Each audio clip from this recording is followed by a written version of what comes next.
talk about these Raptors, man.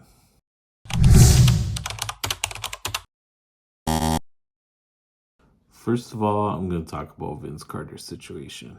It's probably going to be unpopular opinion because most of what I've read, watched, witnessed is that everyone had this big love for Vince Carter's jersey retirement.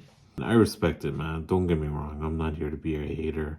I don't want to be that person at all. Like, it's true. Vince did a lot for the Toronto Raptors, the organization. Here's my thing. Yeah, Vince Carter was the first superstar. Yeah, technically he put the Raptors on the map, but should that really have all been on Vince? Making the Raptors popular, that's also on the league. The NBA, the US media, all their markets in America, all they've really done is just forgotten about the Raptors. The TV deals, there's never national games. Vince did his thing for 7-8 years up here, and what did we get? A couple of national games out of it. I don't even think we get a Christmas Day game out of it. Maybe one against Phoenix. I can't remember. Something like that. Anyways, my whole thing with Vince, right? Yeah, he was exciting. He was amazing. But the first one to have his jersey retired for the Raptors should be Kyle. I had a lot of people ask me, hey, gee, did you get emotional with the whole Vince Carter jersey retirement? And honestly, no. I'll be the first one to tell you, I'm an emotional guy. Like, when the Raptors won their championship, tears. Yo, guys, I can't. We're the fucking champs, yo! Woo! I was literally on the ground crying. So when it comes to this stuff, I'll tell you, I watched that whole ceremony with Vince, and like I said, I respect it. Vince was great for the Raptors, and I know he loved the city, but the thing is, man, he quit on the team. He quit on the organization. When stuff got hard, when the questions got loud, he quit. He started telling reporters that he wasn't dunking anymore, that it wasn't good for his health to dunk. Maybe that's true, but he did that for a reason. He knew that's what made him exciting. He knew that what made his game so appealing, especially to Raptor fans. Basketball was new to a lot of people. That brings me to another point. I grew up in the 90s. I grew up around the basketball scene in Toronto. I keep hearing this thing about Vince. If it wasn't for him, there wouldn't be Canadian NBA players so well represented. To some degree, that's probably true. I know there was a lot of current NBA players that were inspired by Vince. Just growing up in the 90s, there was a foundation of basketball players that had already set that excitement for young players. Jamal McClure, Phil Dixon, Rowan Barrett. There was a lot of players out there, local guys that I think it kind of got forgotten about. Back to the whole Vince thing. He quit on the team. He can say all he wants, and Sam Mitchell can back it up by saying, oh yeah, Vince wanted to be in Toronto, he wanted to stay in Toronto. But his actions kind of forced them to trade him because Rob Babcock didn't really know how to handle the situation and didn't want to lose Vince for nothing. It kind of forced his hand. My whole thing with Vince is, like I said, I felt like he quit on the team and the organization. Kyle Lowry didn't. You look at Kyle's situation. Yeah, I know he was the second one after Vince, the second greatest. I mean, you could probably even say Chris Bosh is up there, DeMar's up there. But here's why Kyle Lowry, at least for me, and like I said, I respect everyone's opinion. This is just from my perspective. So when Kyle Lowry got here, he was behind Jose Calderon. Most people remember that. Him and DeMar the first year didn't even talk. They didn't even get along. Kyle was ready to leave. He didn't, he thought he was one and done out of here. Dwayne Casey challenged him and said, who do you think you are? You need to get better. You need to get over your attitude. You need to fix your game up.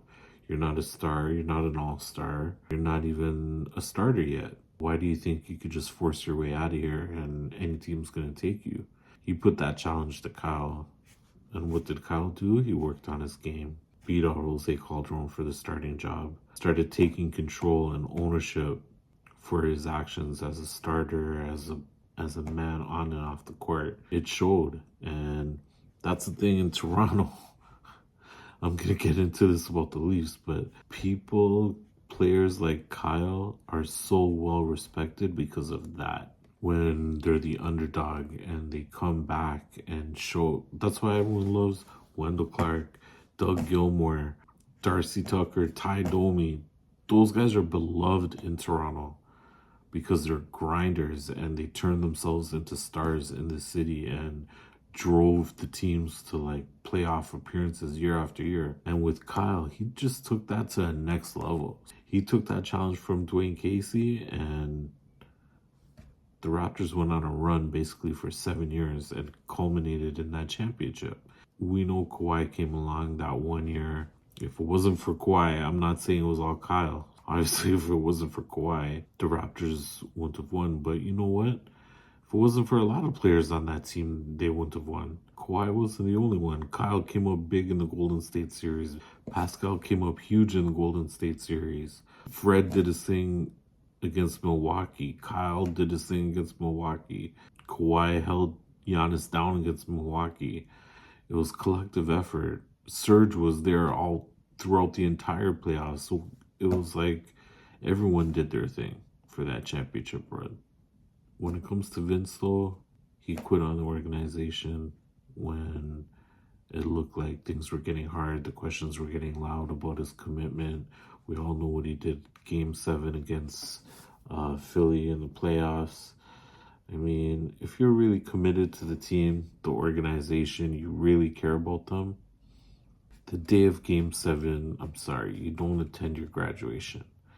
Now, shout out to everyone who's graduated college and university. I'm not taking that away from anyone either. I know that's a big accomplishment. Like, why did you leave college and go to the NBA, the highest, basically what you trained all of your life for? Why did you leave early? Knowing that that could happen. Like, we're not saying that you didn't have to graduate or couldn't have attended a graduation, but I think there could have been some accommodations met to go to another graduation possibly, or get your degree. And yeah, I know you want to graduate with your classmates and everyone. I mean, you're Vince Carter, bro.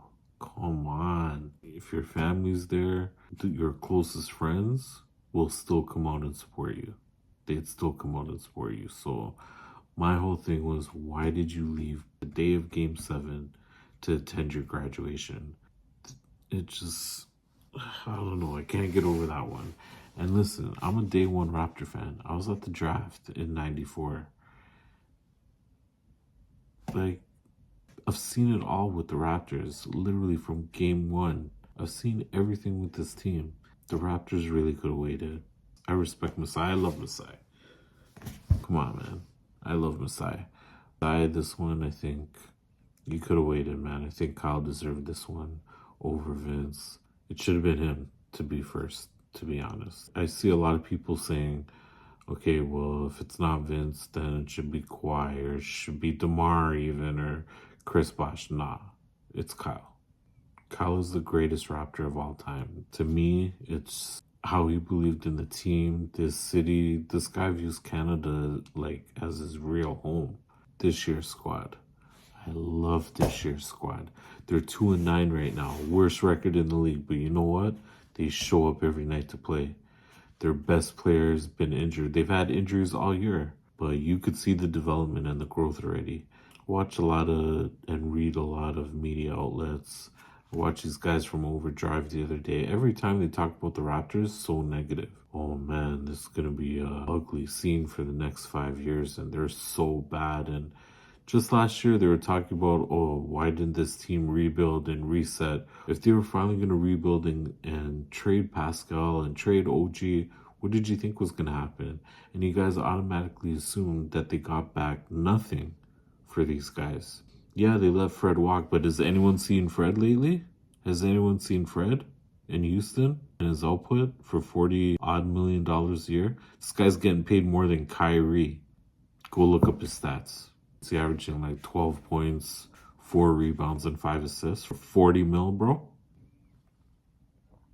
I'm not a pocket watcher. You made your money, you deserve your money, but everyone in Toronto wants to talk about contracts. Why didn't they pay Fred? Why didn't they do this? Why? That's why. That's why Masai didn't pay Fred.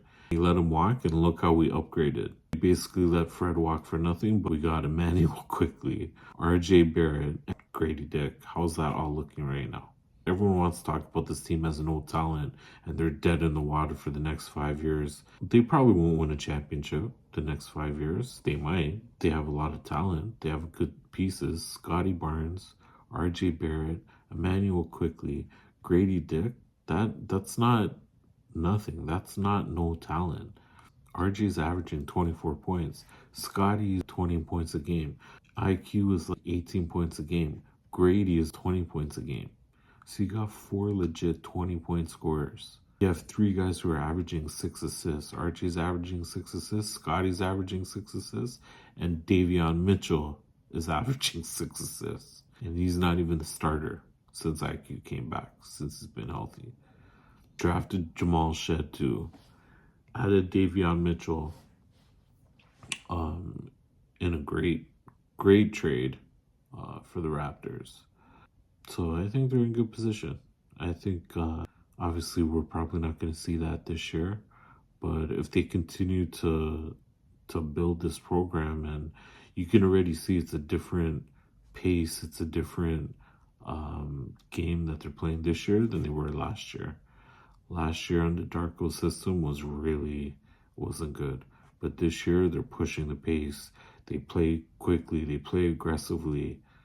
I like it. There's some losses there. We're going to have to deal with some losses this year. But I love the development. And they have trade assets. So they have Kelly Olynyk, Bruce Brown. That winning teams want to acquire. Use a couple of those guys to get younger, to maybe poach a star, some more draft capital. And by next year, the Raptors will be a different team. You look at a team like the Bucks. Look what they gave up to get Damian Lillard, and how they rearranged their whole team, fired Adrian Griffin, and brought in Doc Rivers, and they're 2-8 with Giannis and Damian Lillard. So Raptor fans, don't despair. It's not as bad as you think. Look at the Sixers. Their whole fiasco now with Joel Embiid. They signed Paul George. Tyrese Maxey's there, yeah, but he's hurt now. What are they, 2-8 also, or 2-7? Just saying, they're Raptor fans. Things are going to get good again real quick. Listen, we have to get over this thing about being a middling team, okay? You don't just turn into a championship squad in 1 year if you think making the playoffs, no matter what, you should win a championship. Doesn't happen like that. Very few times does a team suddenly make the playoffs and they're a championship team. You have to go through the ups and downs of going through playoff losses together, going through playoff wins together, the whole grind. It just, that Raptors championship took from 2013 to 2019, 6 seasons.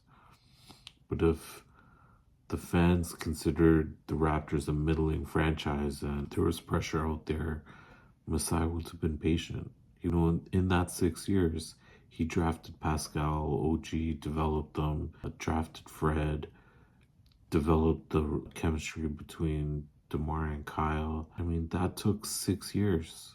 If in that time, all Raptor fans were saying, oh, this team sucks, all they're doing is middling in the playoffs, and they had to go through those losses against LeBron. They had to go through actually knowing what it feels like to win multiple series in a season, and then lose. They had to go through that.